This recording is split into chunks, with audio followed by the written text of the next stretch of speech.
Make the ground shake.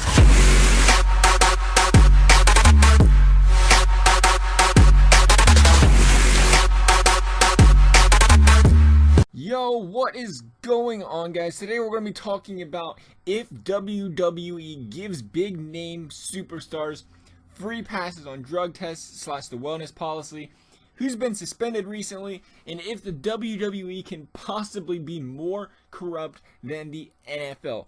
For starters, let's give you a little background information here on the whole wellness policy as of late.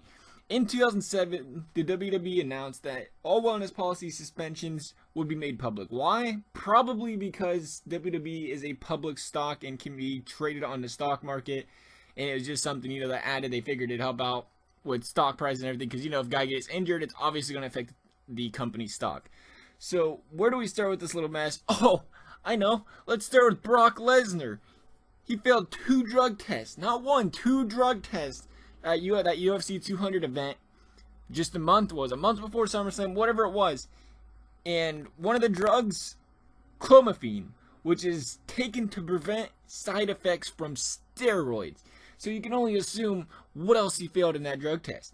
He proceeded, to fight, though, the main event at SummerSlam. Why? Well, there's the Vince reason, and there's the real reason. WWE said it's because he's a part-time wrestler, so he doesn't have to abide by the wellness policy. Are you kidding me? A part-time wrestler doesn't have to...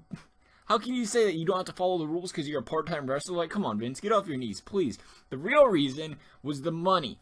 The money, hands down. This was the main event of WWE's second biggest pay-per-view of the year, SummerSlam. Without it, they got what, AJ Styles versus John Cena to headline it? Nobody wants to see that match for the 11th time already as the most anticipated match. Just because he's Lesnar, he gets a free pass. Any mid-carder guy suspended, no questions asked. See you later, sit down, 30 days. But you can say WWE don't care about steroids. I get that. But they suspended Sin Cara, of all people, for juicing a few years ago. What were they trying to prove, it was Sin Cara.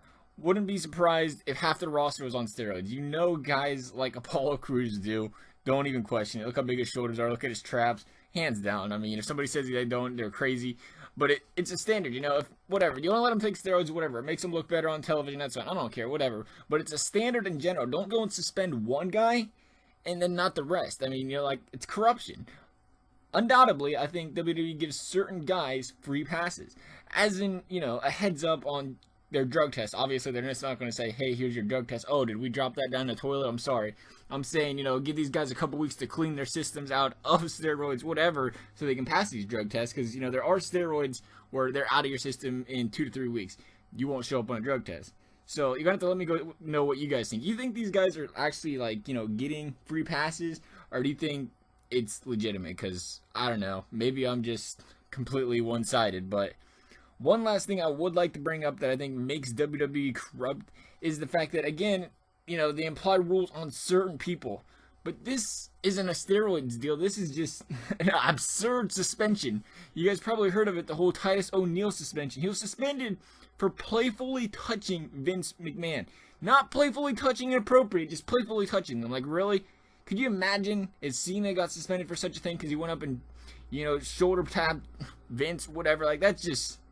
If that's not, being one-sided to some superstars and not the others, I don't know what is. That just seems... I get it where you can say it's unprofessional, but at the same time, I'm pretty sure Titus didn't go up there and say, you know what, I'm looking for problems. I'm going to go up there and shoulder check Vince McMahon on purpose and try to knock him down or something, One of those things where you have to think, does this start to affect the locker room? Having, this kind of attitude towards some guys and not the others. I think that's something we might talk about in a later video is, the locker room morale at a time like this, the way they're doing things nowadays with Lesnar, The Rock, whatever.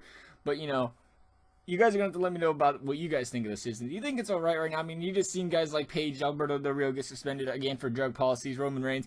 They're making a big deal out of the drug policy right now, and they just let Brock Lesnar slide. So you guys are going to have to let me know what you think. As always, guys, I hope you liked the video. If there's other stuff you want to talk about, please let me know. I hope you guys like this video, as I said, and thanks for watching.